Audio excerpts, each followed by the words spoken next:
para completar, Paulo Brax falando sobre reforços no Galo, as últimas de mercado, bastidores, finanças e muito mais. Fala aí pessoal, sou Jorge Nicola, bem-vindos a mais um vídeo do canal, sempre bom ter vocês por aqui, sem perder tempo, pedir para deixar like, se inscrever no canal e ativar as notificações. Hora de informações sobre o Galo nessa segunda-feira. Paulo Brax, o CSO, o homem forte do futebol atleticano, deu uma entrevista coletiva e foi perguntado sobre reforços. O zagueiro e o volante ainda podem ser contratados? Antes, só uma lembrança, a janela por aqui se encerra em 27 de março, mas é uma janela doméstica apenas para contratações de atletas que tenham disputado os estaduais. O Brax foi perguntado, e aí, tem chance?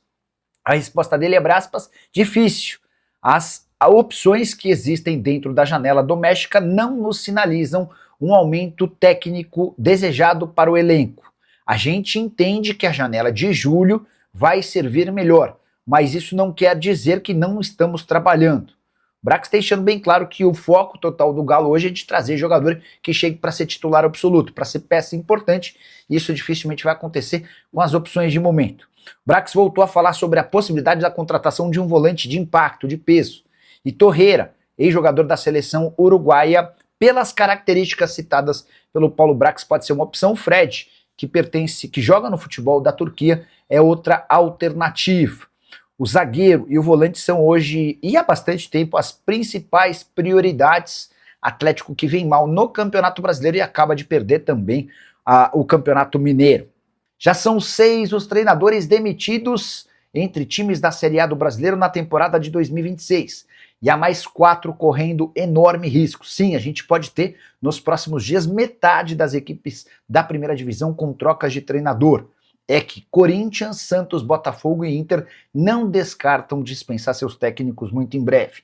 Dorival Júnior balança pela falta de resultados e por algumas declarações polêmicas. Juan Pablo Vojvoda no Santos corre risco de cair há bastante tempo pela falta de resultados.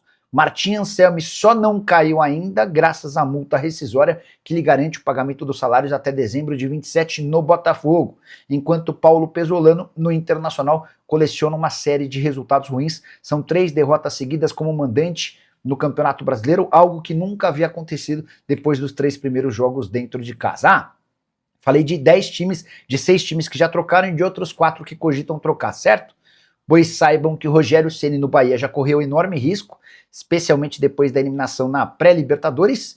Essa possibilidade passou depois do título do Campeonato Baiano e de um bom arranque no Brasileirão. O Grêmio do Luiz Castro também em algum momento cogitou dispensar o treinador português, problema já solucionado depois do Campeonato Estadual. Preciso falar sobre a nova prioridade do Clube Atlético Mineiro para 2026. Ao contrário dos últimos anos, em que priorizou Copas, o Atlético promete dar todo o valor e importância para o Campeonato Brasileiro da Série A. Vale a lembrança de que o Galo correu o risco de rebaixamento em 24 e também em 25. Para evitar qualquer problema como esse, Rubens e Rafael Menin, os principais acionistas do Galo, decidiram mudar o planejamento e também as prioridades para a temporada, colocando o Campeonato Brasileiro como o plano A. O grande ponto é que o início do Campeonato Brasileiro pro Galo foi dos piores, só 5 dos 18 pontos conquistados. O time é o primeiro fora da zona do rebaixamento. E o Botafogo, que tem 2 jogos a menos, se vencer uma dessas 2 partidas, joga o Atlético Mineiro para a zona do rebaixamento. 11 pontos de desvantagem em relação ao São Paulo. E usando aquela frase do Pepe Guardiola, de que o campeonato é perdido nas 8 primeiras rodadas, dá para dizer que mesmo colocando o Campeonato Brasileiro da Série A como prioridade, o Galo já perdeu o Campeonato Brasileiro, a chance de título, com 11 pontos de desvantagem para o líder. Me faz imaginar que o Atlético não tem a chance. Se você discorda, concorda, já usa o espaço para comentário e registra também a sua opinião, beleza? E o Atlético Mineiro tem negociações avançadas para receber um caminhão de dinheiro. O motivo? Um acordo dos direitos de transmissão do Campeonato Brasileiro pelos próximos 50 anos. O Galo está repassando 10% dos seus direitos para a Sport Mídia, informação divulgada em primeira mão pelo Fred Augusto. Esse movimento acontece em paralelo à saída do Galo da Libra para a entrada na FFU. Já explico sobre essa situação. Queria voltar primeiro a esse acordo de 50 anos, com a cessão de 10%. Esse acordo prevê direitos de transmissão de TV, além de placas de publicidade. As cifras envolvidas não foram divulgadas e é mais uma intenção, mais um mas um andamento, encaminhamento do Atlético em busca de novas receitas. Galo que vai receber nos próximos dias um aporte de muitos milhões de reais de Rafael e Rubens Menin, com a intenção de diminuir as dívidas bancárias. Sobre a saída do Atlético da Libra e o acordo para FFU.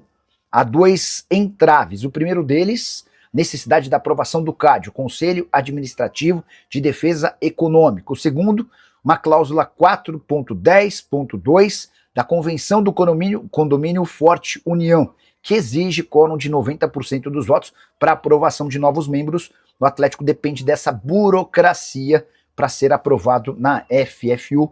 Existe um movimento grande de saída de clubes da Libra rumo à FFU. Grêmio, Atlético Mineiro, Santos e São Paulo são os mais fortes candidatos a fazer essa migração. Hora de falar sobre o Clube Atlético Mineiro. Paulo Brax começa a correr risco de demissão. O CSO, ou o homem forte do futebol do Galo, tem sido muito criticado por conta da falta de resultados. Nesse sábado, derrota para o Vitória por 2-0 em Salvador. O time tem só 5 pontos em 18 possíveis no Campeonato Brasileiro. E a troca no comando técnico, que não funcionou, só aumenta a pressão pela demissão do Paulo Brax. Até porque todos os seus reforços contratados para 2026, só 3 acabaram dando certo. Foram eles Renan Lodge, Maicon e Vitor Hugo. Desde que foi contratado pelo Atlético, Paulo Brax trouxe 18 contratações e bem poucas acabaram dando certo. Eu vou citar a lista para você tirar suas próprias conclusões. Foram 3 laterais, Caio Paulista, Preciado e Lodge. 3 zagueiros, Juan Tressolde, Vitor Hugo e Ivan Roman.